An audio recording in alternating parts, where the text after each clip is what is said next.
have all of you and so many of you at the second Anita Kaul Memorial Lecture. It was around a year ago when we had met at this venue for the first Memorial Lecture by Professor Krishna Kumar, who had spoken on education and inequality in India.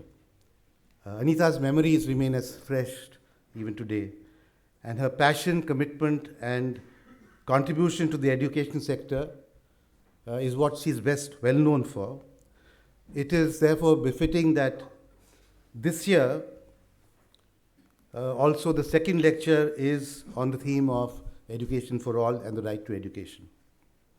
As several of you know, she was one of the principal architects of the right to education.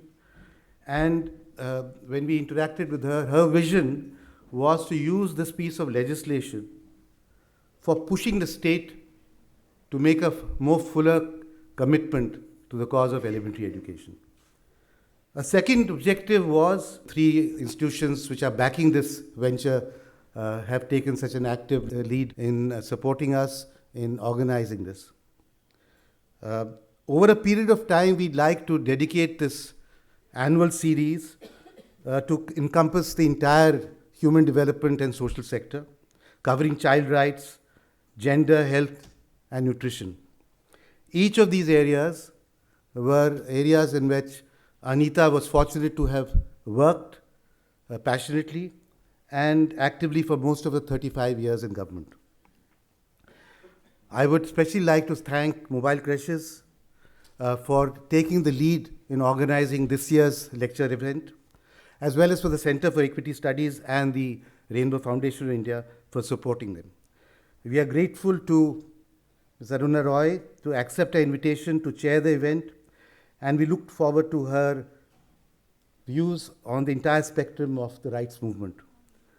I would also like to extend on your behalf a special warm welcome to Professor Dhanda for having accepted our invitation to deliver this year's lecture. Professor Dhanda has had many connections to this series. She's worked with Anita for several years at the professional level. She was our son's Prof, as well as her daughter-in-law's Prof, and several young faces that you see here today are the fan following of Professor Dhanda. Several of Anita's colleagues and friends are here, and Alfie, who's now the Minister for Tourism, is also in our midst, so I'd like to recognize him. And we now eagerly look forward to this lecture. On behalf of Mobile Creches, CES, and RFI, I again extend a warm welcome to you. Rohan, Divya, his wife, Anita's sister Geeta, the entire Kaul and Kriplani family, join me in extending a very warm welcome, and thank you again for being part of this. Thank you very much. I'd now like to request Dr. Anuradha Rajivan, who's been a friend and colleague of Anita for 40 years, to share some memories of Anita. I'm really honored to be here to say something about Anita. All of us in this room today are here to remember her. And each of us has some memory about her, a number of memories.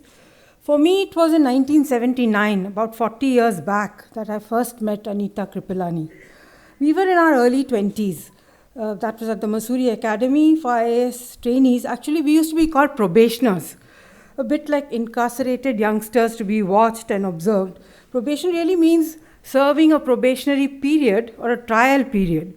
So that's what we were put through. We were being trained and we were under watch. And about a job, most of us knew hardly anything about. The main thing that brought us all together was that we were reasonably good at clearing exams, and we had managed to clear this exam and got selected for the IAS. That's about it. But then in Mussoorie, away from the distractions of city life with all the beautiful hills around us, wintry Mussoorie climate, with no internet, no mobile phones. So all we had was other probationers to talk about. So talk to, we spent plenty of time together, we bonded, we played, we built many memories. And over the years, 4 decades, many of us stayed in fairly close touch. and Anita was one of them. We progressed in our different careers, in our respective relationships, ups and downs of lives, but managed to remain in touch. So amongst bureaucrats, Anita Kaul came to be seen as an activist. Amongst activists, she was one who could negotiate the bureaucracy. So that was a nice combination. Anita found her voice and her passion in the education sector, where she is remembered for at least 4 major initiatives, which ranged from on-the-ground work right up to policy and regulation. One was in her early career, under the National Literacy Mission. She was in the forefront of what were then literacy campaigns. It gave her a taste of being an activist within the system, and which more or less remained with her throughout her career. Second, later on, as Director, District Primary Education Program, she worked with teachers. And she actually introduced new learning approaches in about, I think, more than 3,000 government schools, which was activity-based kind of child-centered curriculum.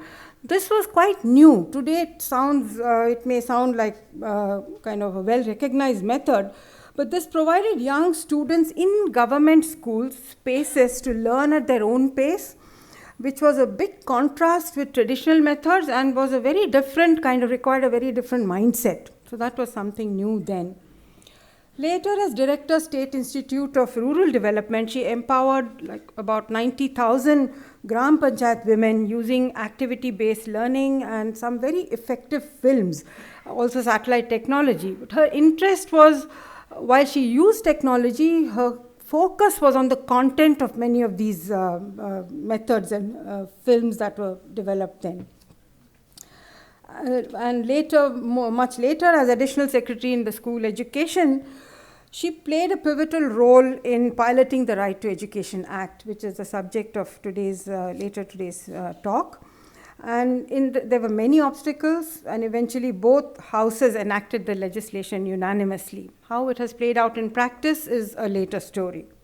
Now, much of this body of work in education also entrenched her in gender and the challenges to women's empowerment. So this was a kind of a combination that was really good. But this is not what I remember her for. It's much more the little-known personal facts that I fondly recall.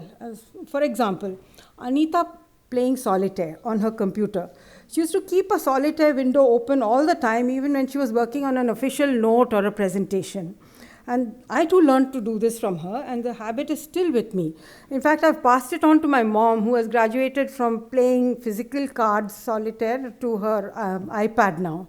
So this is a reverse generational trick that we passed on. At their home, Anita taught me to drink very dilute tea without milk, first thing in the morning. When I stayed over with Anita and Sanju, this is how we triggered our intestines, basically with a tall glass of hot tea-flavored water. This tea formula has also migrated to my kitchen and my home now. Anita had strong views, but she expressed them softly. I never saw her substitute volume for substance, not even to get something done urgently, which was very, very easy for her. From a position of authority, you could do it, but I have never seen her do it. Her saris, her choices of cottons and silks, and the way she wore them with such grace at a time when we were sort of just learning to wear saris and sort of stamping around with them. She really carried them. I also exchanged saris with her now and then. She took super good care of her father-in-law, and later on her own mother until the end of their lives. I remember Anita asking me for soft idlis from Tamil Nadu house for her mom. She wanted something nutritious and very easy to digest. And so this is a little memory that I want to share with you. Anita's relationship with Rohan, her son, was very close and honest. She never withheld her opinion, but never hesitated in letting young Rohan explore life for himself either. I remember her for always seeking out information on any issue that she had to work on. She never pretended to know it all. And when she had to take a decision, she took conscious effort to become fully informed before she took a decision. So that was one thing quite noteworthy about her. And finally, she always won at Scrabble. I don't know how she did it. She was superb with words. It was also a passion with her. I'm not sure which was a bigger passion, the education or the Scrabble. But being good at Scrabble was part of being Anita. She used her iPad almost exclusively for the game. The end was too soon and too sudden. In fact, when I started seeing the stream of messages, I thought it was a joke in the beginning, but then it turned out not to be so. Today, we've all come together to continue to support and celebrate her ideas. This platform provides an excellent opportunity to refocus our thoughts on these critical development challenges. When we are together, like today, at this get-together, it helps to recall what she stood for and how she influenced so many of us in very many different ways. With this, I'd like to hand over to the chair as we look forward to listening to the speaker on realizing the right to education for all. Thank you.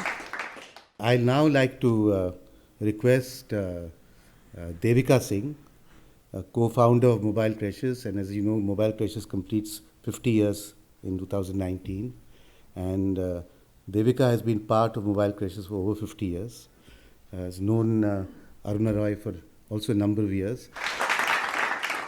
Welcome to everybody, especially to our speaker and our chair, and we are so happy to have them. They have been people who have been part of our own journey for so long, and to welcome so many of you here who have traveled the journey of Mobile Creches with us and have been there to build the organization. Today is, of course, especially to remember Anita and her fight and battle for equity and the disadvantaged. It is to also celebrate what Aruna has done of 13 years now, the enactment of the Right to Information Act, which has given so much dignity to the humblest of people in our country, and Amita, whose wisdom has powered us in our understanding of rights, legislation, areas which are perhaps a bit remote from the ground which we work in as Mobile Creches and have worked in, but has helped to shape our understanding of the possibilities. So today is very special to be amongst all of you, and especially to welcome Aruna, who will now chair the memorial lecture, which is such an important part of the battles for rights that all of us are learning to fight and use. I'd like to just remind everyone that we are here. Almost everyone I know has a shared purpose, and in these rather dark days of concern about what is happening to our country, I also want to bring back memories of the 70s, early 70s, when many of us stepped out into the arena, away from our homes and our backgrounds, and for people like Aruna, who stepped out from her role in the IAS in a position of authority and power. And it was important for all of us who stepped out in the 70s to explore what was the country that we have that has recently won its independence.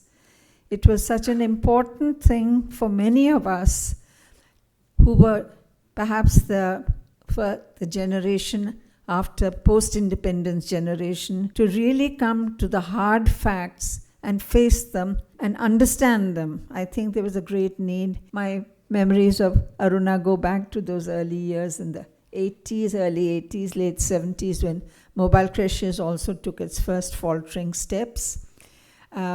She entered the world of away from the offices and power position and chose to share the bitter hurts of people in rural areas who were denied their wages, denied minimum wages, sit out with them in the hot sun outside collectorates, gather her team of very strong, wonderful people to carry this battle forward so that no longer would a subject people be talking or living the groveling lives that they lived, but would be free citizens of a free country, and who would, through this, have a voice, have dignity, have power. I think we owe a lot to Aruna and her team, their relationship with the grassroots, walking shoulder to shoulder, and looking for this one very special, important ingredient which would define us as a democracy. However much we may complain or may moan about it, we are not a subject people, and we have a power to shape things, we have a power to ask questions. I know in our own work in mobile creches, we also sought to know the ground, sought to know in a different arena, but perhaps in the same hunger that the ground is unfair, unjust, that people were living in pathetic circumstances, children, particularly vulnerable children, and their mothers and their families lived in conditions that we would not think a free India should have. So in a way, there are similarities and there were hopes, and I look back to those days of these early pioneers in mobile creche's own work amongst the grassroots, and how importantly it has linked and bound us to right to information, whole movement, and where it has reached now, and where we want to reach with children. We take courage from Aruna being a torchbearer. We take courage from people like Amita, who've led us and guided us and made us enter this whole arena of rights and understanding of the frameworks that are required. So these are special people on a special occasion, and in memory of Anita Kaul, who was a torchbearer in her own right. So I really feel we are privileged to be here today, and we look forward to this lecture. We look forward to the thoughts that Aruna may bring as chair, and we look forward to fighting the big fight, strongly encouraged by what vision and wisdom they can give us. I thank you all for being here, and I hope we can stay together as a band of people who will face the future with courage and cross these dark times. Thank you all for being here. Thank you. I mentioned in my brief welcome that Harsh Bandar was one of the first who suggested this lecture series. I request him to join me on stage and share his thoughts. Friends, we're gathered here for many reasons, but I think most of all because of the respect that we and affection that so many people in so many different capacities have for Anita Kaul. In her public life, I think she represented the idea of public service, something that we've forgotten, that is what, why we entered the IAS and what the IAS is capable of contributing. In her persona and in the way that she worked, she combined the civil servant, the professional, the social worker, the activist, and just the caring human being. And you could bring all of them together in your own personality, and you could bring them together in showing what governments can do to alter realities for our most disadvantaged people. And I think it's really important that democracy is not something that is given to us. Democracy is something that we have to claim and build and fight for. And it is through many ways that you can claim and build. And those of us who've spent years in the civil service, and there are many friends of Anita who are gathered here, I think the pride of the possibility of public service demonstrated by her life and work, I think is something that we've come to celebrate. The two capacities in which I very intensely engaged with her professionally. One of them was as a collector during the adult literacy campaign. It's a time that many of us forget, but I think it was one of the most exhilarating times where civil servants in districts became part of a movement where I, in my district in Raigad, was able to mobilize, I remember, 30,000 people as volunteers. And ले मशालें चल पड़े हैं लोग मेरे गाँव के, अब अंधेरा दूर करेंगे लोग मेरे गाँव के. It still gives me goosebumps, and when I go back to Raigad, people still remember that transformational moment. And somebody pretty young, pretty much around our own age, was giving shape to that Paulo Freirean idea. And I think that most young people don't even remember, and I think we've forgotten. But it was a very important moment in democratic India. And the other was my more recent work, and my colleagues and I was with children who've been on the streets. And I'm proud we've got about 10 children who've grown up in what we call rainbow homes right here in the audience. And the idea was basically that street children, although we see them every single day, you cannot live in a city without seeing a child sleeping under the open sky. We put our own child to bed with the best of facilities, and we forget, it doesn't matter to us that maybe a kilometer away is a little girl who will spend the night freezing under the open sky. She found her food in a waste bin. She might get raped through the night, and she's just my daughter's age, and it doesn't matter to us. So the idea that, and if the government does anything, it was basically locking them up in jail-like institutions. And so the idea that I began to discuss with her is that why can we not actually have open spaces of comprehensive care, which are gentle, which are caring, which are loving, but which are not forcing anything. On a street child has exercised agency at a very young age, and you cannot force a child. And can we convert actually a government public, the idea was that the time when a street child is most vulnerable is actually those 16 hours of the day when every government school, every private school is actually vacant.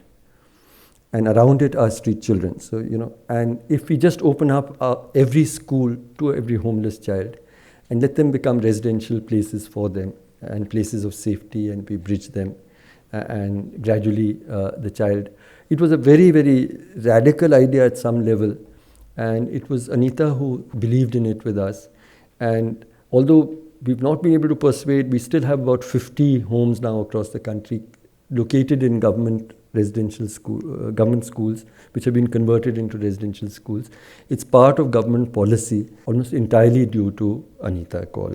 And it's a debt that I owe to her and my children now who have crossed around 18, crossing 18 in places of safety. And if you see their faces, they're the brightest children whose mothers may be still begging on the streets. And it is Anita who allowed that to become government policy and enabled it. It's an enormous pleasure to invite Amita here, and she's hiding behind a bunch of white flowers. I just wanted to say 2 or 3 things because it's perhaps too long an introduction. I go to national law schools. They're some of the most privileged institutions. For 400, 300 young people, we invest more than governments invest in colleges and universities for thousands of children. And it's a responsibility that students who pass through these institutions must bear. And so whenever I get the chance, in fact, Anup is here, so they called me to the National Law University's opening day here. And I said that the first thing that you have to remember is that law is a profession for the defense and the advancement of justice. Just as doctors seem to forget that medicine is really a profession for healing and care, we seem to think that all of these are professions basically for us to make more money.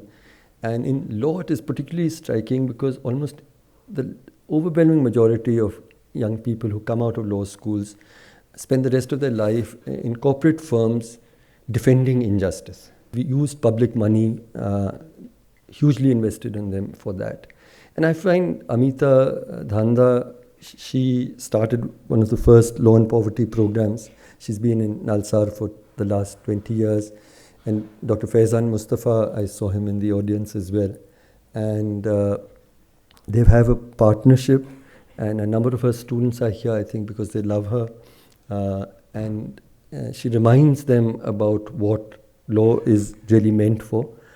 She'd invited me once to teach in the Law and Poverty program.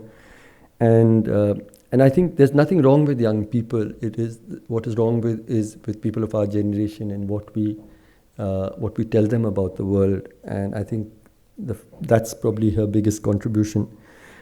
She's also done an enormous amount for disability rights and for the rights of people with mental health challenges. And in many capacities, but also when I was in the National Advisory Council, the discussions around both the legislations, she was central to those discussions. She understood what policy and law can do for the defense of the rights of our most vulnerable people. And the last thing I wanted to say was that what's her most defining character? And I think it's just her sheer honesty, her moral honesty, her intellectual honesty, her honesty as a human being. She doesn't care, what the consequences will be, but she stands for what she believes in. And her heart lies with, Amartya Sen had said, which is the single most oppressed set of people in this country, and he said, in the world, and he said it was persons with disabilities. Her contribution in solidarity with the most oppressed of our people, I think has been very significant. And with Sanjay, with Mobile Creches, with the Rainbow Foundation, I am extremely privileged that she agreed to accept our invitation. I was told I couldn't speak about Aruna, which I would have loved to. That's already been done. So it's a beautiful evening. There's such wonderful people gathered here, and Anita is also. I'm an agnostic, but I still believe she must be somewhere around with us. And so welcome to all of you. Thank you. May I request Professor Amita Dhanda to deliver her lecture. Arunaji, Sanjay, Harsh, so many of my students here, but you have kind of defeated my strategy because I was thinking that if you all are right there, I can just pretend I'm taking a class. I wanted to sort of begin with, in these times of culpability by association, I'm really thankful to the Anita Kaul organizing committee to have honored me by association. It's always important to set up the alternative. I also sort of want to begin because my reason for accepting this invitation was the huge respect and affection I have for Anita Kaul. Unlike so many of you, I came to meet her as the parent, the mother to her son who had admission into a school, which seemed like quite a total institution in its own right. And Anita constantly dialogued with me, spoke about not just what was happening to her son or not happening. I mean, the parents' concern was there, but the institutional concern, what are schools like ours doing, what should we do, what works, what doesn't, was a constant part of that conversation. As an administrator who meets with all kinds of parents, it was a real refreshing change that a parent did not believe that whatever was required for her son or her ward is all that I'm concerned about. And I think when we speak in terms of this intermixing of the public and private, this is amongst the things that we should always remember, that even when we interact in our so-called personal capacities, our values and our ideologies and our beliefs should as much inform that interaction as whatever we do as part of public policy. That's the first thing I really want to acknowledge, because as an administrator and as a teacher, you need to be interacting with parents, and because we are a kind of elitist institution, we all the time interact with so-called powerful people. So it's important that dimension is remembered. And I remember Anita for that.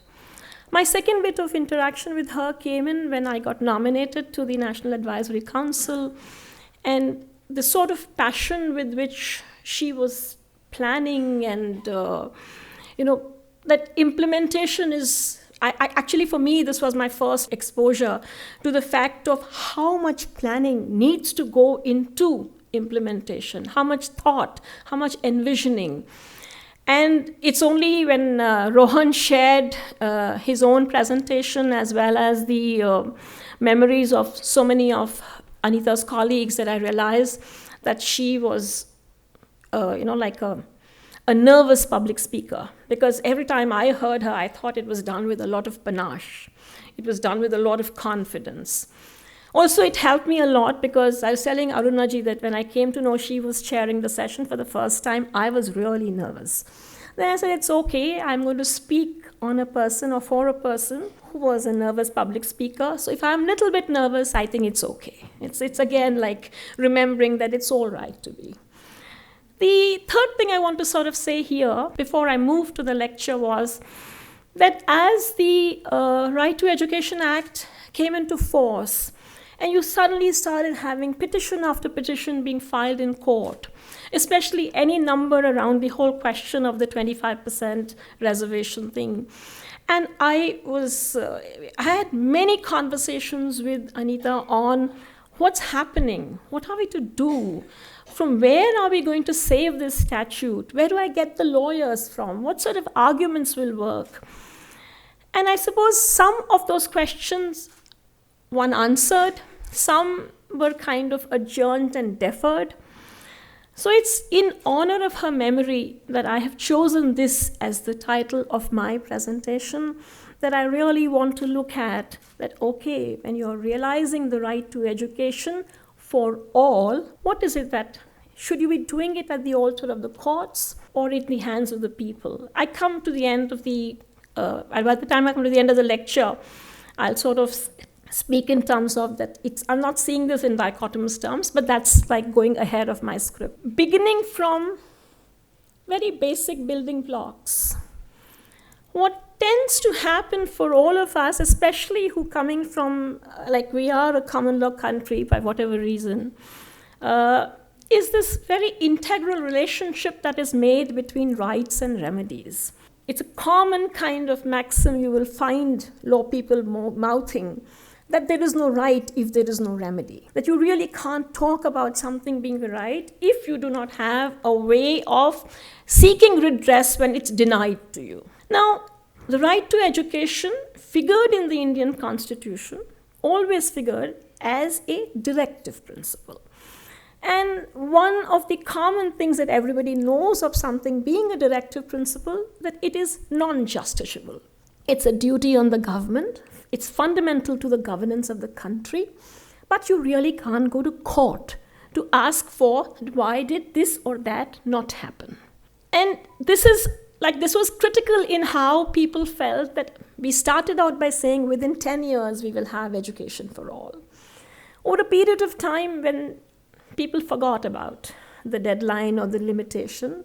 And I think that's something that you encounter very constantly, that we feel very happy and say, in 5 years, this I will give you. In 10, I will give you something else. In 15, something else will happen. But those kinds of timelines come and go, and we just keep pushing it further. I mean, what's happening now with the things which were put into the Right to Education Act and how we are pushing those deadlines again. When the Supreme Court of India, as a part of its expanding or humanizing of the Constitution, started to read Article 21 very widely. Article 21 is that article of the Constitution which says that no one shall be deprived of their life and liberty except according to procedure established by law. Now, what in the first instance we only said that, if you have a legislation which has been duly passed by Parliament, then you can deprive life and liberty. You did not even say that that procedure had to be fair, just, reasonable. You actually said, no, you just need a procedure. Also because at that point of time, we had a lot of trust in parliamentarians. You felt here is the set of people who fought for independence and come. So they will see to it that no legislation gets passed, which is not respecting of the rights of people. So you'll only deny or deprive where you just have to. Over a period of time, we became wiser. The emergency was one kind of a place, which was, I suppose, some sort of a watershed for Devika ji was recalling it when she was talking about the 70s. So anyway, post that, you started to have this expansion happening of Article 21. You started to say, no, not any procedure. It should be just, fair and reasonable procedure. But more importantly, you also started to say that life is not just an animal existence. It is about a fully lived life, a life which is like, whether it's your health or your education, all of these need to be sort of taken care of. Only then can you speak in terms of a constitutionally protected life. And in that context, you had a ruling, these two particular judgments from the Indian Supreme Court, where they included the right to education as a part of something you need to integrally have if we have a meaningful life.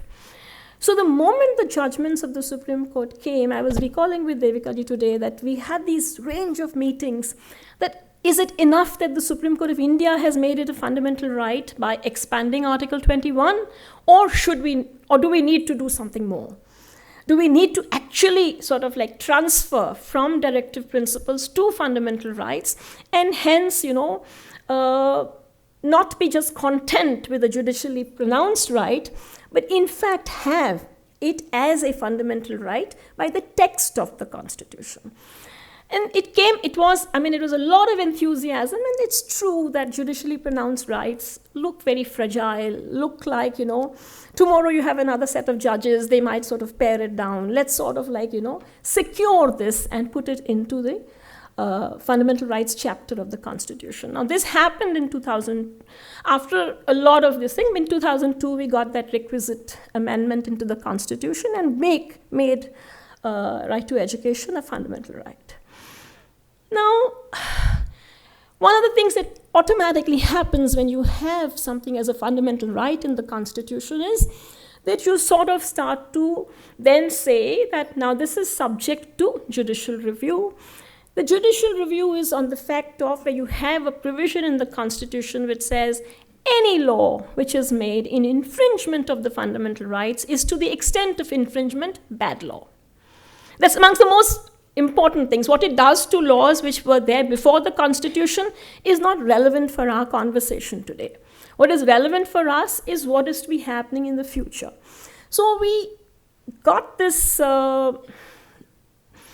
transfer happening from directive principles to the fundamental rights chapter, and which sort of, like I said, one of the big gains is that, any law made in derogation would be bad.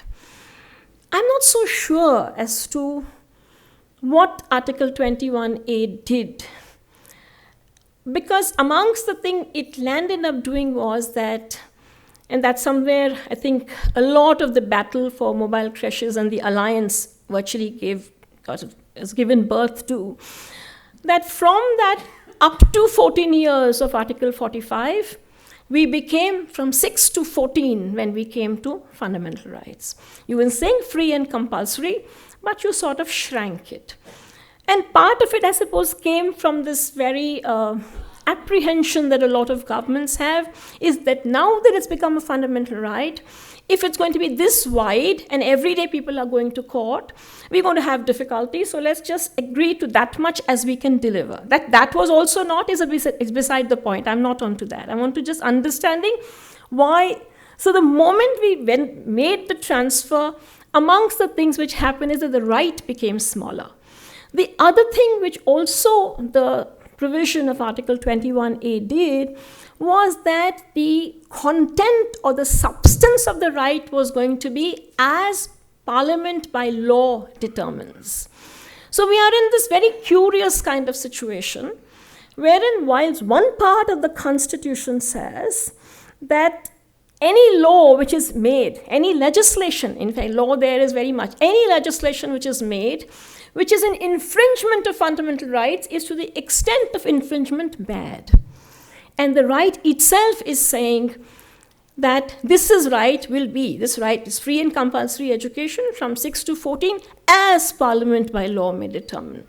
So in effect, the Constitution was not creating a right to education which was going to be some kind of an overarching touchstone.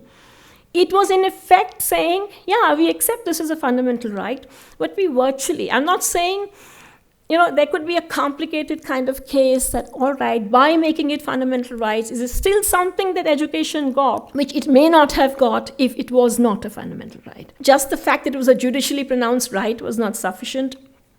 I think in the recent Aadhaar judgment, there's something to the effect of where they're trying to make a distinction between food and education, because education is a fundamental right and food is only a legislation and a judicially pronounced right. So, but it's like hair splitting.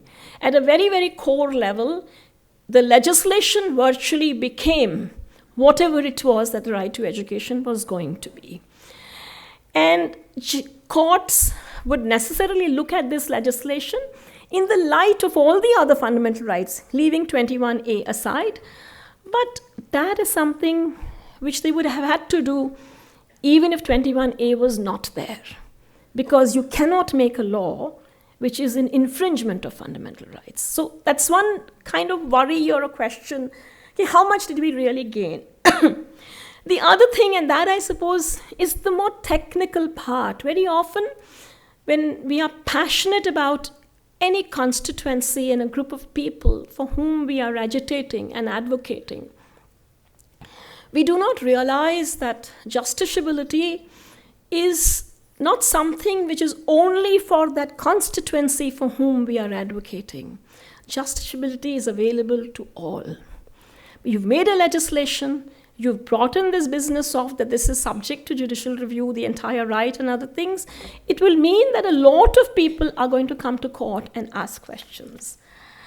And so it becomes important then to ask, who moved the courts? We brought in this thing, we got it. It took us a fair amount of time, that is from 2002 to 2009, and you had several, you had a bill in 5, you had a bill in 8, there was a lot of back and forth, and I mean, all of us, when we are acknowledging that how Anita kind of spearheaded that negotiation, was in some way able to get people to say that let's not make perfect the enemy of good. Let's see what is the best we can get in there. And as I come to the latter part of my presentation, I would want to be demonstrating that there's a fair amount of values, fair amount of, you could say, people's empowerment, which has been embedded in that statute. It's up to us as to what we pull out from it. But I don't want to go ahead of my story and say, who moved the courts? It's important to be asking. We did this kind of a small exercise, and I wouldn't claim that it is like some kind of an exhaustive exercise, but it does give some indications on what happened. So we looked at about 230 cases. 230 cases which were filed under the RTA. What is the kind of questions which were going to court? 109 were service-related matters. 43 were in relation to admissions, but 15 of those 43 were in relation to disadvantaged sections and economically weaker sections. Only 7 cases sought implementation of the Act, including the infrastructure and the vacancies of teachers. 40 cases where parents and people who were directly affected by the statute filed. Out of those 40, 26 were PILs, which means that the constituency for whom the statute was made really did not figure before the court. It was everybody else.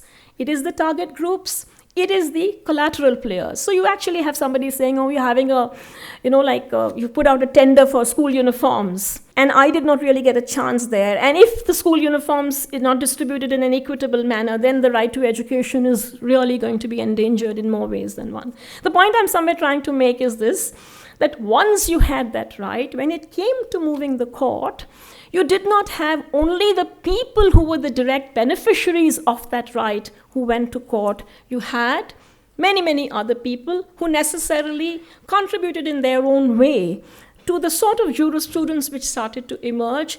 It also sort of started to give the feeling to the constituency of being very beleaguered, because every day if a case is being filed there, and every day you need to be finding out arguments by which you can protect the right in its, not just in its form, but in its substance.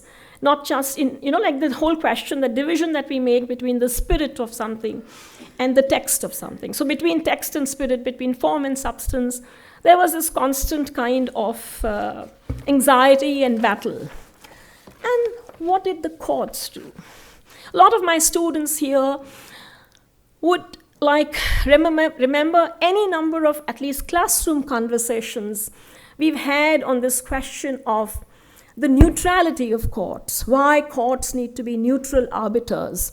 Why is it that any kind of a bipartisan attitude towards, or an activism which is more for the marginalized, is problematic because somewhere it is compromising the objectivity of the law, and that's not desirable. The sort of things, that conversations we've always had, is about this factor of that when you have a kind of an iniquitous power structure, when it is not a level playing field, and in a situation which is not level playing, where the disadvantaged are actually not at the same level as the advantaged, if you have neutrality, what it basically means is that you're reinforcing the status quo. Social change has been, in the name of objectivity, in the name of fairness, impartiality, has been killed off. And that's basically what the courts landed up doing. So you had, even that case wherein the 25% was challenged, the Supreme Court did uphold it, but it did not uphold it unanimously. It was a divided court. So the moment it was a divided court, the kind of support that you required from the court, you didn't really get. You got these kind of, you could say, some progressive or radical decisions, but in the main, the court stuck to the letter of the law.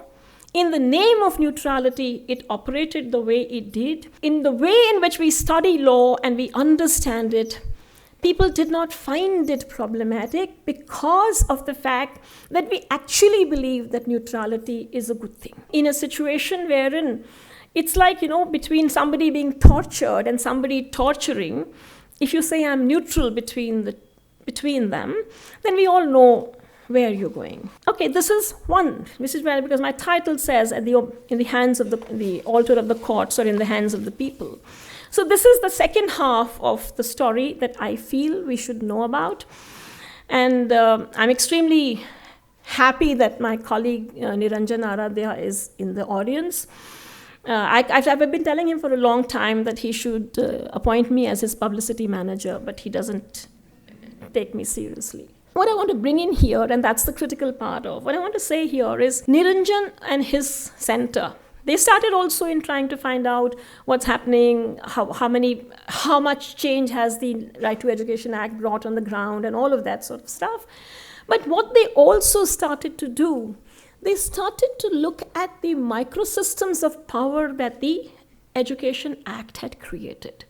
They looked at the school management committees.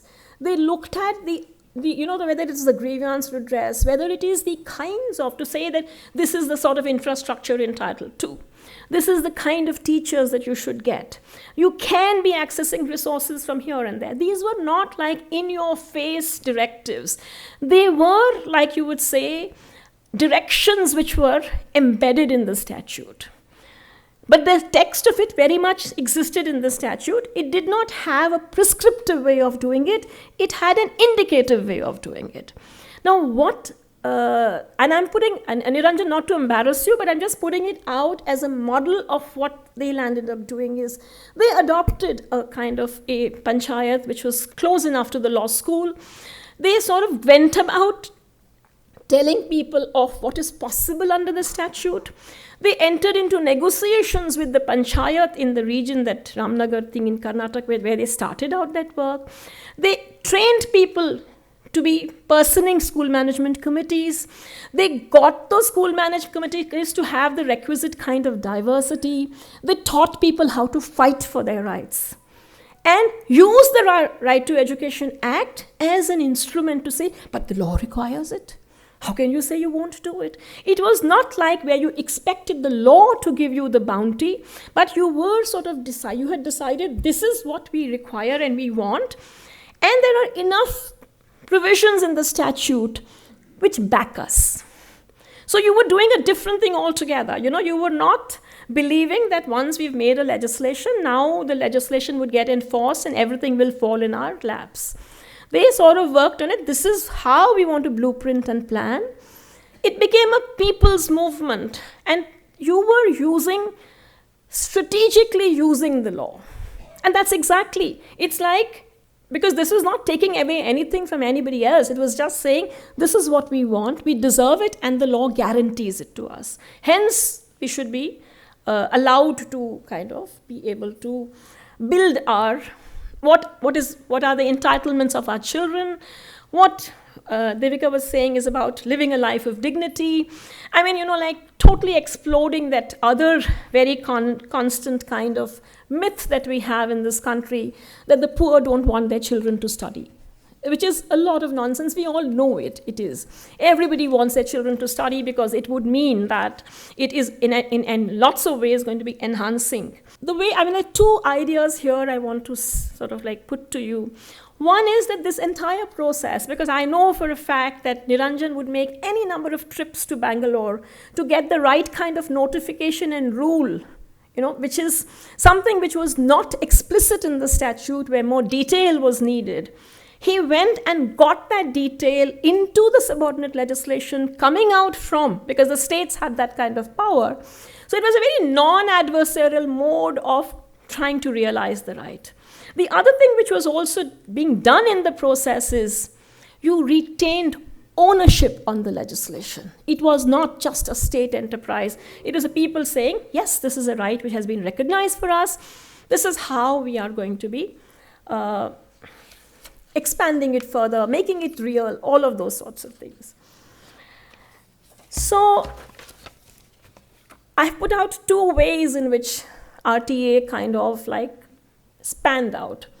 So am I seeing this as an either-or exercise? I'm not.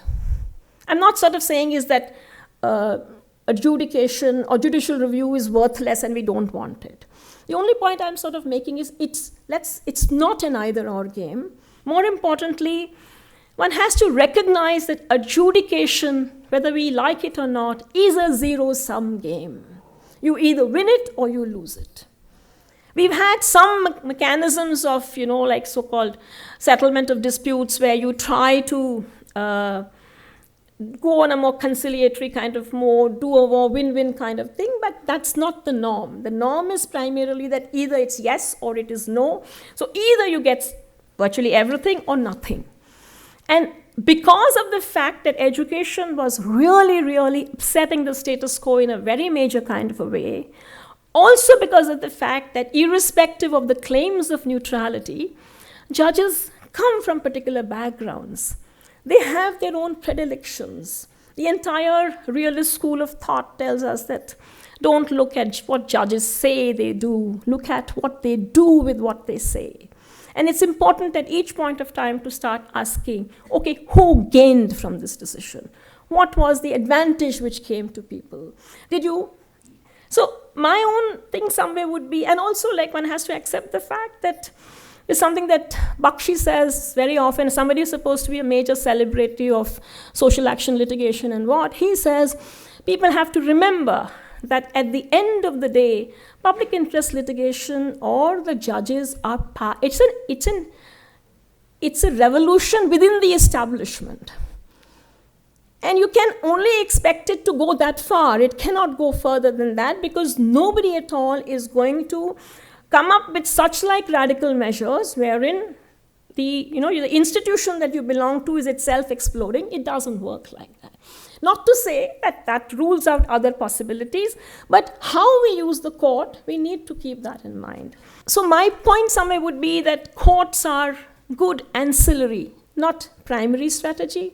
More importantly, I would also say they are good at preventing harm. When something is really going to be taken away from you and you go and get yourself a mandamus or an injunction from the court and you save yourself there, they are very good at that. When it comes to when people are, to give people houses is one thing, to prevent people being thrown out of houses is another thing. They are good at preventing throwing out. They're not so good at building things. And it's important that we keep that in mind. So how does this speak to universalization? What is it that we need to? And the fact that these are, because see, the Right to Education Act being in a way the mother legislation, the strategies that people use there are something that are there before us. We are crusading for the 0 to 6 at one level. At another level, also on the higher side, we're as much looking at the 15 to 18 or the 14 to 18. It's like you need to be worried. If you want to talk about universal education, you need to sort of keep this in mind, that what we have put into the Constitution is very moth-eaten and very small, and life doesn't work like that I don't exist for the state till 6 years, and then I'm again don't exist for the state when I reach 14 years. It doesn't work like that. We need to have at least the way in which all of us have understood, who's a child and who's an adult. A 0 to 18 range seems to be in order. I would somewhere say that we need to keep in mind that just legislation on its own, just an enactment of a legislation doesn't itself get you something.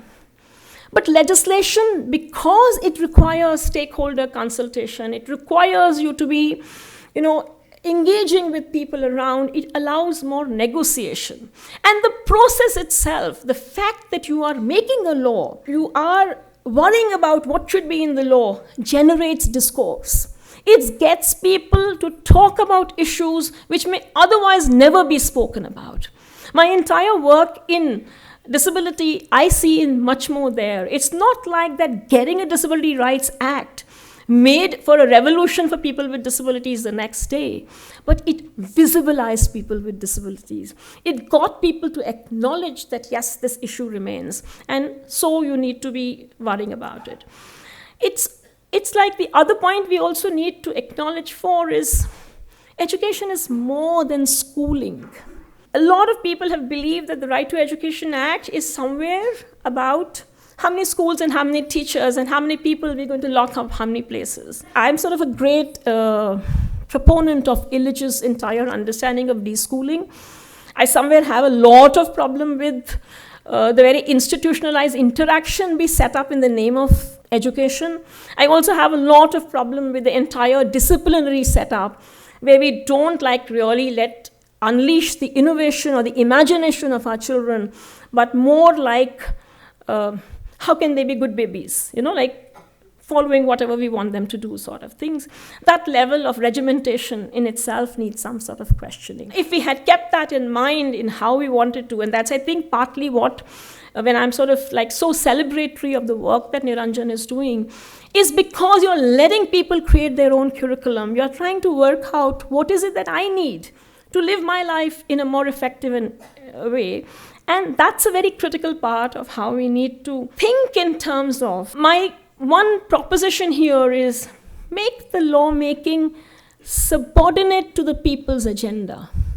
Don't let the state or the manner in which authorities under the state are telling us how we should live our lives, how we should educate our children, be the be-all and end-all of everything. I'm not saying let them off the hook that they shouldn't do what they should be doing, but I'm also saying it should not be, the trade-off should not be such that because I'm going to get some services and facilities, in return, I give up my own imagination, I give up my will and preference, I give up my local requirements. Those are not the way, that's not the way to go. With a law, what should we do? I've often been told that I don't speak like a law person because I don't celebrate the discipline or the instrument of law in that manner.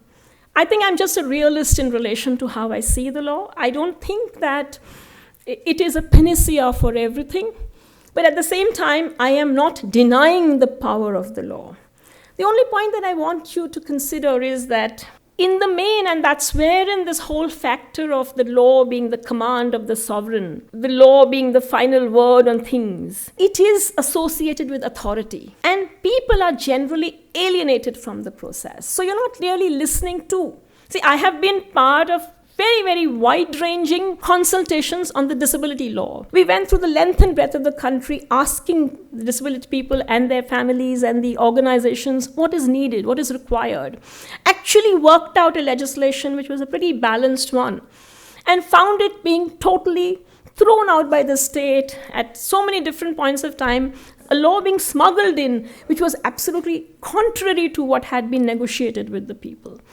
And I think this is wherein I would want all of us to look at the entire process which went under the Right to Information Act. It was debated in public. It had any number of versions. At all points of time, you were being told, this is very good for you, you should accept it.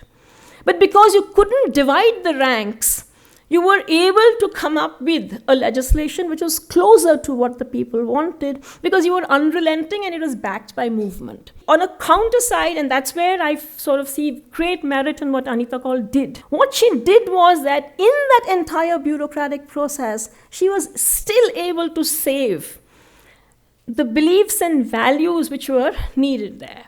So when you speak in terms of a no detention policy and you bring that no detention into the law, you're primarily saying that, listen, when people come from such disadvantaged backgrounds, they are going to struggle. You support them in their struggle. You don't make them feel like failures. And you brought that into the law. It was as a part of the legislation that you brought it in. You were saying that it is locally you know what is good for you. You can't really do a top-down. So you brought the school management committees and you made them representative. So you did, again, sow the seeds for people's participation. See, the thing is that RTI, because it was a different ball game also. The smartness in RTI comes from the fact of that the statute itself had embedded the way in which it is going to be implemented.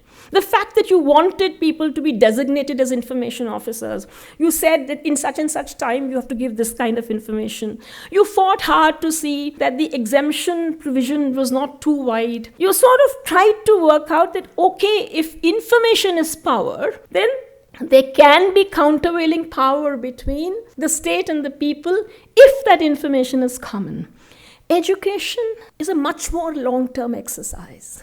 It requires, in a much more foundational way, you're restructuring a society. If we are only going to be putting our money on the law and on nothing else, if that law is not accompanied by people's movements, groups of people who would die for it, it's difficult just by making a legislation to believe that you can usher in social change. And the people whose sense of entitlement, sense of being rulers, if you're going to bring in a legislation which is going to take that away from people, we can't expect that there will not be a fight back. The empire will strike back. And if the empire will strike back, you need to have a strategy of how you're going to deal with it. So the question that Anita was asking me, where are the lawyers? Who do I get to fight this? How do I explain it to the court that this is what we were trying to do? Because a lot of judges are saying, if you are going to have detention and we're not going to have exams, they're not going to study. Because of course judges know everything. They don't have to learn anything. They are default learned. What I'm trying to somewhere say is this: education is the business of educationists. And if people who are in that business are saying this is the good way to learn, you can't throw it out without asking, but why is this provision here? What is it that has missed out? That why no detention hasn't yielded the results that it was supposed to yield? Because the entire other stuff that you had to do, you did not do.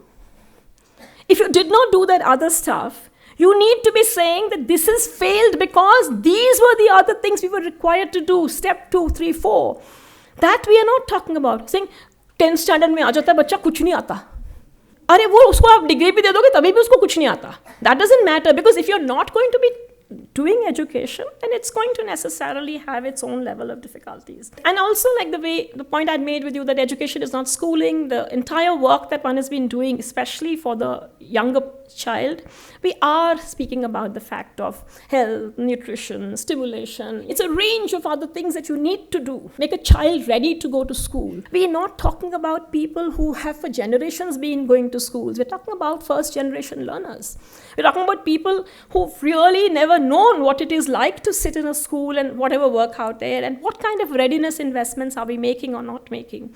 So my point somewhere would be, look at the RTA carefully and see where all you have had, I would say in a great sophistication, whether it is rights for the child, whether it is giving a certain amount of leverage to civil society, is very much there in that statute. It's not in your face, but it's there. It's important to be able to creatively use it. Because if we don't do that, the point I'm somewhere trying to make is this, that legislations are not just implemented by the state. Legislations are also not just interpreted by the state. It's true they have the determinative power, but it's not like they have the exclusive power. So it's important somewhere that one comprehends what is it that the statute gives to us, which we should be utilizing in a creative, innovative way. That would be my thing. So in conclusion, unlike the title, the central argument of my lecture is not dichotomous. It's not saying either this or that. It's only saying get from like Caesar or get from the courts what the courts can give you, and do with the people what you will get from the people. Don't expect that the courts are going to function like representatives of the people. They're not going to. They might here and there give us some relief, like I said, but let us accept that this is how far they can go, and they help in the realization of rights, they help in preventing deprivation. But in a country where access to justice is expensive and learning elitist, adjudication or hierarchical lawmaking cannot be the mainstay for the realization of rights. We cannot dismiss off the need for movements, and petitions cannot take the place of movements. It means that there is much, much more work that we require to do on the ground. But when we do that work, we also somewhere expropriate from the state some of its power. When we only expect it to happen, that once the legislation has come, this is what section such and such is asking you to do, why are you not doing it? They're saying, fine, we will amend section such and such. If this is what you think we were supposed to do it, you look at all the amendments which have come under the Right to Education Act, every one of them has led to a shrinking of that space. Because the moment you said, कानून में लिखा है आप क्यों नहीं कर रहे हो, again हम कानून बदल देंगे. It's as simple as that. So we need to be saying कि कानून में इसलिए लिखा है. It is there in the law because this is what you are, this is the right thing to do. And we have this many people who are backing it and who are asserting it and who are fighting for it. And I would somewhere say, and that's why I've kind of imbricated the right RTI and the RTA story. It's not like RTA hasn't done grassroots work, but we have not talked so much about that grassroots work. We have talked much more about what happened from the top. But what one needs to look at is every time somebody tries to tinker with the RTI, there are this many people all over the country who are standing there and saying, how dare you? And you need that kind of like the point which Devika was making, and I would agree with her. We like it, we don't, and in fact we like it more, we don't. We are a democracy. And we have that kind of power. It's important that we don't abdicate that power. It's important that we assert it all the time. And I at least find that when people from the ground ask for something and get the top to move, it's not so easy to change that. The top down, the trickle, God knows where it stops. I would conclude by, in fact, my last sentence would be what we are requiring is if we want that right for all. We need to soldier on. And I think it's important to recognize that in memory of Anita Kaul, because one thing which comes from everybody who remembers her, that she was a soldier who never left her post. She fought on, and that's what we need to do. Thank you so much.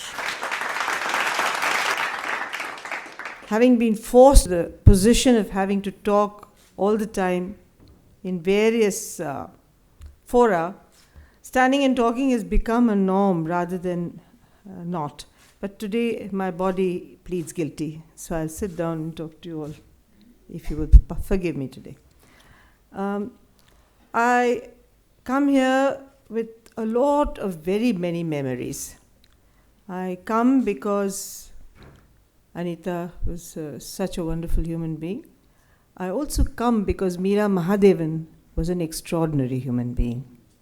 And when I was a deputy secretary in the Delhi government, Meera came to see me one day. And I still remember my conversation with Meera Mahadevan, who actually established mobile creches. So that goes back into the history of mobile creches. And with so many years behind me, and with varied kinds of extraordinary experiences the last 2 days, just see the peculiar, very exciting meetings I've been to, but each one so different. I went yesterday when a book dedicated to Utsa Patnaik was released. Now, Utsa is one of the most rigorous economists we have in this country. But she and I were batchmates, in the sense we both studied in the same year in IP college. So I was sitting in a room full of extremely rigorous intellectual minds, all economists. People with whom I wouldn't have dared to sit and talk. Even today I would have thought, do I really need to go and talk to them? I'd better sit in the audience and just listen. So I was with Utsa. Today in the morning, I was with the conclave and I heard Harish and many others speak there, where I am an amphibian. I was once in the IAS. Now I'm no longer there. But by the courtesy of my batchmates and some friends, I'm in all the Google groups. And therefore I attend their meetings and I'm in and also out of it. So I'm an amphibian there. Then I go from there to Bate Aman Ki, a huge walkabout or a jeepabout, because we've gone in jeeps, gone all over the country talking about how we need love and not hate and not terror and not anything else. And this has been organized by women in India. We visited more than 200 cities and we talked about love. And the need to think of our relationship is basically founded in affection, love, caring between communities and between people. Then I go to attend the Safai Karamchari Andolan meeting in Habitat to look at how we have really marginalized and victimized a segment of ourselves without even thinking about it as a critical issue. And in many of these meetings, many of you in this audience were present. Of course, Harsh has been present in so many of the things that have happened in my life. From the time I began, he in fact forced us to think big about the RTI, encouraged us to go big, and he has always kept one part of the argument alive for us. As of many others, Aditi is divisional commissioner and collector in a district in which I worked, and at many adversarial positions we took when Aditi was there. And there are so many of you. If I go down the list, I probably never end. There was, of course, Devika, with whom I have a very long and old relationship. So I think these categorizations are very dangerous. And I think today I'm going to take the freedom of my gray hair as well as my long journey down life to say, what are these categories? Am I a theorist? Am I a practitioner? Am I in the service? Am I out of the service?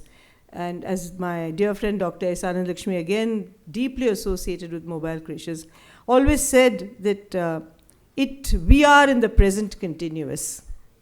She said, we're not in categories. You can't pigeonhole me as an ex-IAS officer or as a present activist or a future whatever. God knows, I hope I don't end up getting all the dreadful diseases one thinks one will get when is old. The point is, in the present continuous and without these categories, we are human beings. And I think ultimately what people like Amita's entire discourse today, or Harsh's life, or many other people in this room, are trying to say that life is much larger than any of these categories. and in fact to make democracy work. I think critical for this country, any kind of decent living in this country, to have democracy and democratic principles going, you need all of us. There's no single person who can be left out of the net. You cannot discriminate. You cannot, in fact, talk of anyone who doesn't have an agency. We are all there, we all matter, and we all have to work together. The crisscrosses of disciplines and sectors have always fascinated me. It's very difficult to think of winning an MJNREGA battle without those economists I met yesterday, whether it was Joyati or Prabhat or any of these people, or so many of them who intersected Jean, so many who intersected and proved to people that it would work, that there was money in the budget, that it was not, so on and so forth. If I had said it, they would have dismissed me in a minute, saying that what does she know about economics? So for all the arguments that we have to put forward, we need multiple voices. And I think the formation of the RTI Act and what you very clearly said, my dear, about how you need to have, you said, you used a word, that there must not only be acts, but there must be remedies. Now, the remedy comes from within the system, and I think whether we went to Bilaspur, where Harsh was commissioner, and actually put the RTI into action even before it became a law or even a properly evolved concept, to find out what it would do. To say, for instance, to the ration shops and the PDS systems, how would it function if there were an RTI law? Where are the bottlenecks, and what will happen? Because you see, all these things in the air don't really deliver. So you really quickly realize that we all need each other. And I think that point came through very clearly through your excellent lecture this evening, that it really is the final test of any act is not those 5 or 6 pages of written matter.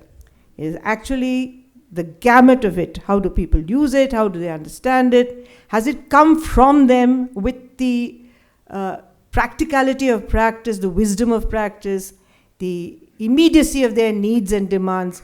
Does it fashion what will really make a difference to their lives? Does it bypass that? And how is it worded? How is it interpreted in a court of law? How is it managed by the system, which is the civil service and the bureaucracy? And finally, how do the people receive it? Because the people receive it in very many different ways.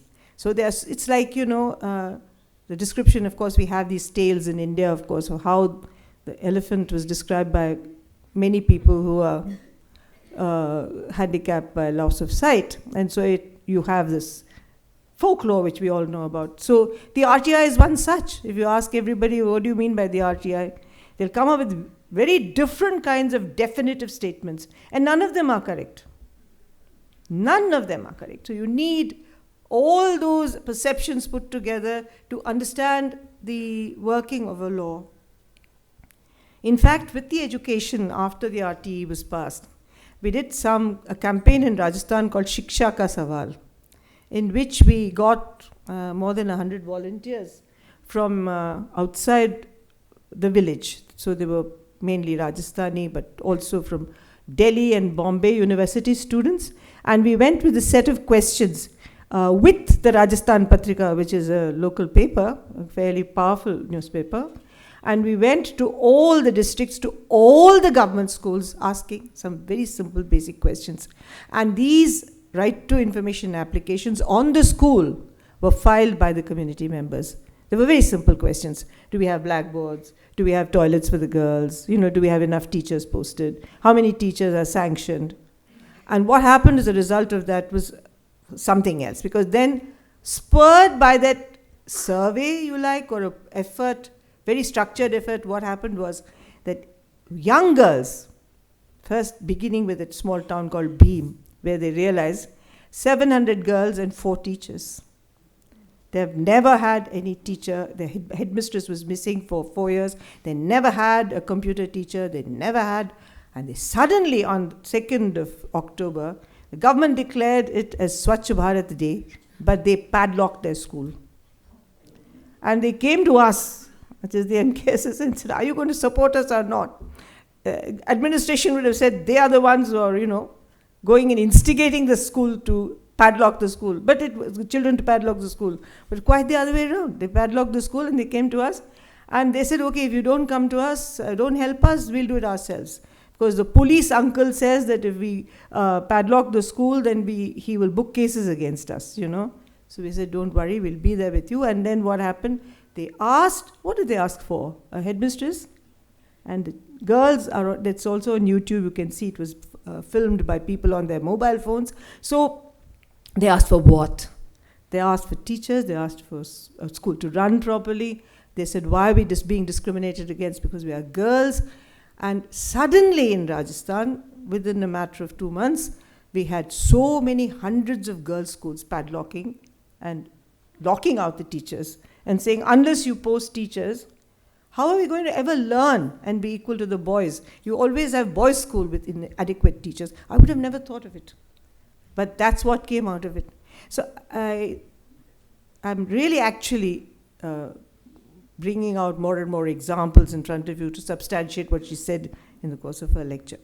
So you really have an extraordinary situation where in the period of 10 years, suddenly people have been fighting for various kinds of basic necessities, fighting for food, for education, for schooling.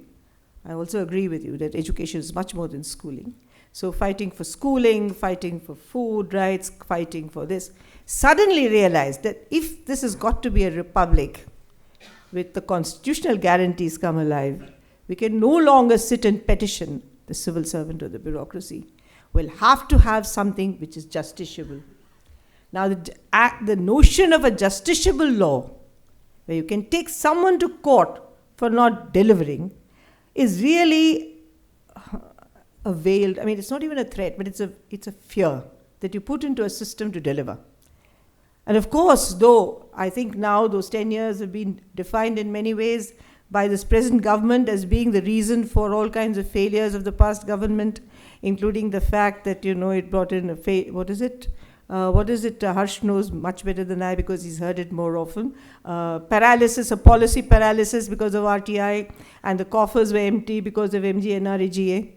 I mean, you just need common intelligence to know that neither of them is true. But the point is, it gave them a talking point to hit at. And why does anyone hit at anything when they are powerful and we are powerless is because it works. Whenever the powerful hit back at you for small things, then I'm always happy because I know it works. And to use a very, हमें गाँव में कहते हैं कि आग पे पानी डालो तो वो छू तो करेगा ही. So when you quench the fire, it really makes a noise. Not very dissimilar to what you said, but in a different idiom. It has been a journey in which one has understood more and more the need to think outside the box, the need to really listen to people, and to understand that people who fight this situation every day of their lives know better than most of us how to deal with it. And while we can help them with the law which we understand more, with systems we understand more, with the kind of logic that they don't understand of how things function, they are very wise people indeed. And so this respect for ordinary human being who is Indian has always been in many of us who worked at the cutting edge, but it's really been extraordinary. So I have so many little things to say, but I also realize that time is running, but I think there are some few more minutes, but I'll touch on some of the important points that Amita talked about. This business of neutrality has always bugged me. There's no such thing as neutrality. And I'm a woman, and I don't think for us there's been any, those people who said they were neutral really were unequal with us in their treatment. So for us, neutrality, that because your brother and you must do the same thing, doesn't make sense unless it really accepts equity. So in a sense, all these various things of neutrality, of a government, I mean, how can you say you're neutral when you have a rich man torturing a poor man in a village? This goes on and on and on. She gave some very good examples of neutrality. So I think neutrality is objectivity, neutrality. This is all linguistics.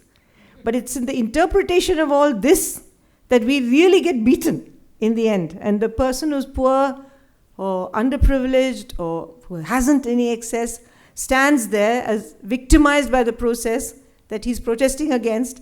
He's a victim as he also becomes the villain of the piece. It's really a double punishment. So I think neutrality is something we have to look at. And when people fashion a law, I mean, that's one very interesting thing I saw. If you look at collective decision making, you look at democracy as a collective of people, you can't have it go any way, which way. You need certain norms to be there, you need certain rules to be there, you need an authority.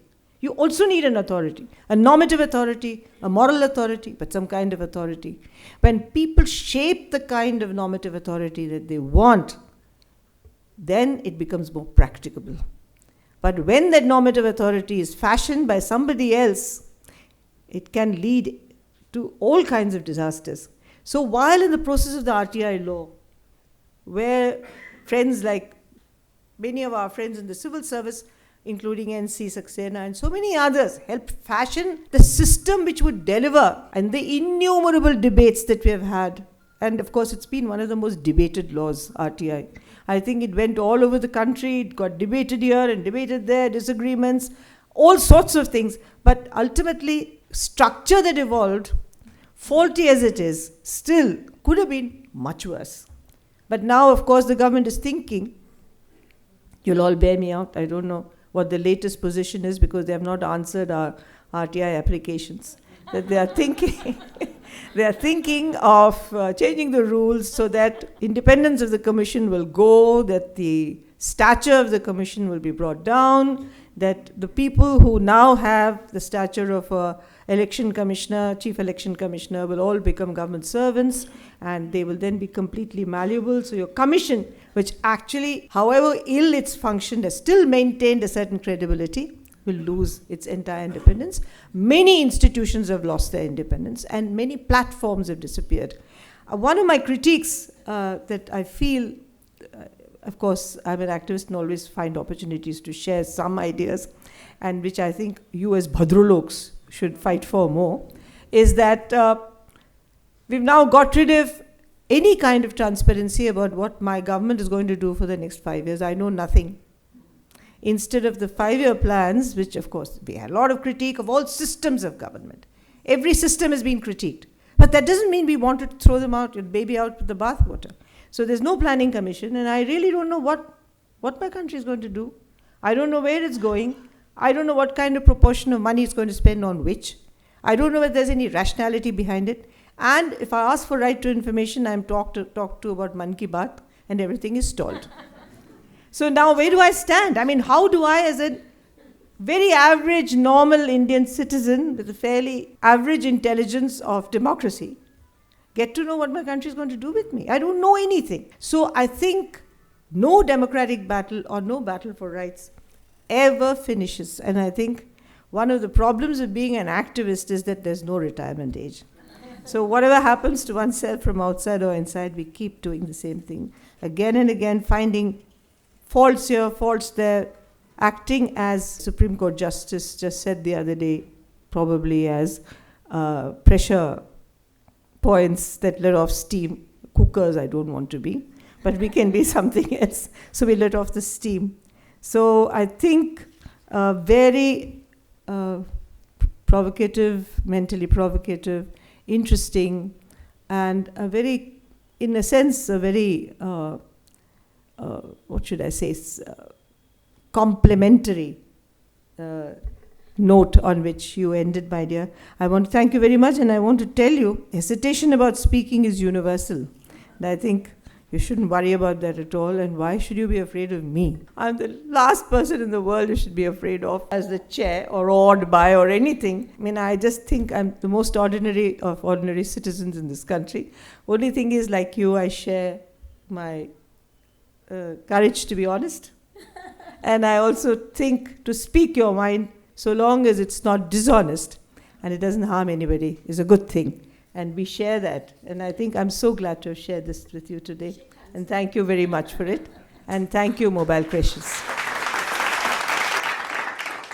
Can I request Amrita Jain, the chairperson of Mobile Crashes, to just show a very simple gesture of appreciation for this very inspiring evening that we've had with both of you.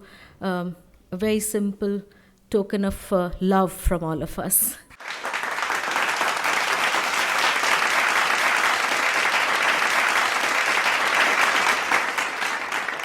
And before we conclude the evening, a more formal thank you to our keynote speaker, Professor Dhanda. Thank you for reminding us that there is no right without a remedy, and there can be no legislation, no law, no right without people's power in framing it. And for Aruna ma'am, for you to reiterate it, and for me to come with the history of mobile crashes to know how valuable that belief and that principle has been as a guiding light for the journey of mobile crashes and realizing the rights for the very young children. Thank you very much, both of you. We will remember your words into the future, and we will take your wisdom as an inspiration as we try and talk about ensuring, guaranteeing rights for the youngest citizens of this country who are probably the most voiceless in their direct and immediate participation in framing legislations that affect their lives, but how we as responsible adults can make that as close to the child's dignity, as close to the child's justice of life that we will try. Thank you very much. I also thank Sanjay, Rohan and Divya and everybody from the Kaul family and other family members for bringing this to the Anita Memorial Call lecture back to us the second year in row. It gives us an opportunity, as someone said this evening, that this looks like a very happy reunion of friends and family to get together, but also to energize us and to remind us in the memory of Anita that there is a long road ahead. Harsh, thank you very much, and to Rainbow Homes and to CES for being a part of this journey. For all our participants, people who believed in the issue, the cause, in Anita, or for any other reason that we are here on a Saturday evening getting inspired by our speakers, thank you all for joining us. Thank you very much. And finally, a thanks to the Mobile Crashes team who's been behind this evening lecture, who's been working very hard. Thank you very much.